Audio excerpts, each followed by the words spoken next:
Welcome to Cantoon Tales. Bihar के सोनपुर गांव में एक गरीब युवक मोहन अपनी बूढ़ी माँ और छोटी बहन के साथ रहता था। खेत बंजर हो चुके थे, घर में अनाज का एक दाना तक नहीं था। कई दिनों से परिवार आधे पेट खा रहा था। माँ रोज कहती, अरे यश बेटा, बाहर जाओ, कोई काम धंधा करो, वरना हम भूख से मर जाएंगे। अब बस 1 हफ्ते का राशन बचा है और पैसे भी खत्म हो गए। आज बाहर जाओ और हाथ पैर मारो और कुछ काम ढूंढो। हाँ माँ, आज मुझे जाना ही पड़ेगा।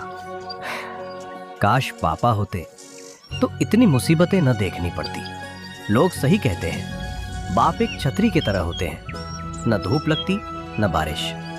सारी मुसीबतों को शिव भगवान की तरह जहर का प्याला समझ के पी जाते हैं। मजबूरी में मोहन पास के गांव नारनौल पहुंचा। वहां उसने बहुत लोगों से काम मांगा, लेकिन हर जगह से ठुकरा दिया गया। आखिरकार उसकी मुलाकात अमीर किसान धर्मदास से हुई। मोहन हाथ जोड़कर बोला, राम राम धर्मदास जी, मैं सुबह से काम की तलाश में इधर उधर भटक रहा हूँ। आप मुझे कोई भी काम दे दीजिए, मैं उस काम को मेहनत और लगन से करूंगा। मैं मेहनत से बिल्कुल नहीं डरता हूँ। अगर तुम सच में मेहनती हो तो मेरी गौशाला संभाल लो।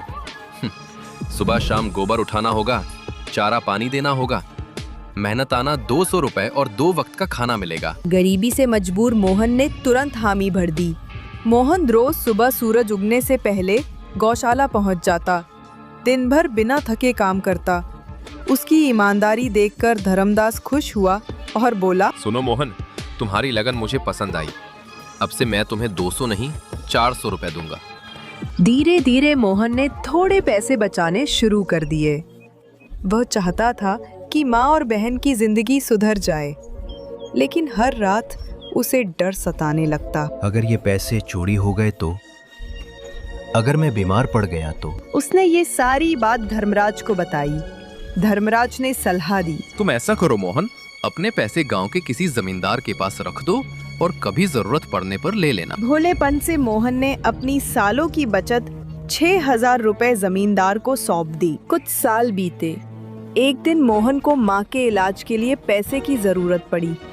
वह रघुनाथ के घर पहुंचा और बोला, जमींदार जी, मुझे मेरे पैसे लौटा दीजिए। मेरी माँ की हालत खराब हो गई है, मुझे तुरंत पैसों की जरूरत है। कौन से पैसे? मेरे घर में तू घुस कैसे गया?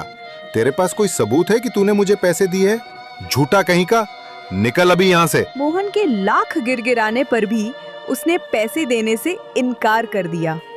उल्टा अपने नौकरों से मोहन की डंडों से सूताई करवा दी। मोहन ने ये सारी बात धर्मदास को बताई।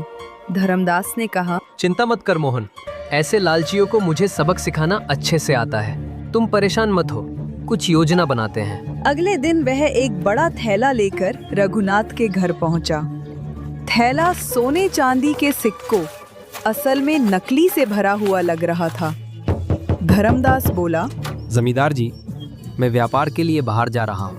ये लाखों रुपए के सोने के सिक्के सुरक्षित रखने के लिए आया हूँ। आपकी ईमानदारी की पूरे गांव में बड़ी चर्चा है। रघुनाथ की आंखें चमक उठी। उसने तुरंत हामी भर दी। उसी वक्त मोहन भी वहां पहुंचा और जमींदार को धीरे से बोला, जमींदार जी, मेरे 6000 रुपए आप भूल तो नहीं गए? रघुनाथ के लालच ने उसे मजबूर कर दिया। अगर उसने पैसे न लौटाए तो धर्मदास शक कर सकता था। वह हड़बड़ाते हुए बोला, अरे मोहन भाई, मुझे याद नहीं रहा। ये लो तुम्हारे पूरे 6000 रुपए। मोहन की आंखों में आंसू आ गए। उसने धर्मदास की ओर देखा, जैसे मन ही मन धन्यवाद कह रहा हो। धर्मदास बोला, अब मुझे बाहर जाने की जरूरत नहीं। मेरा सौदा यहीं हो गया। अरे अभी ऐसे कैसे हो गया? तुमने लाख रुपए के सिक्के तो दिए ही नहीं। वो तो बस नकली सिक्के थे रघुनाथ। तुम्हारे लालच ने तुम्हें बेनकाब कर दिया। याद रखना, मेहनत की कमाई कभी नहीं डूबती और लालच से कमाया धन कभी टिकता नहीं है।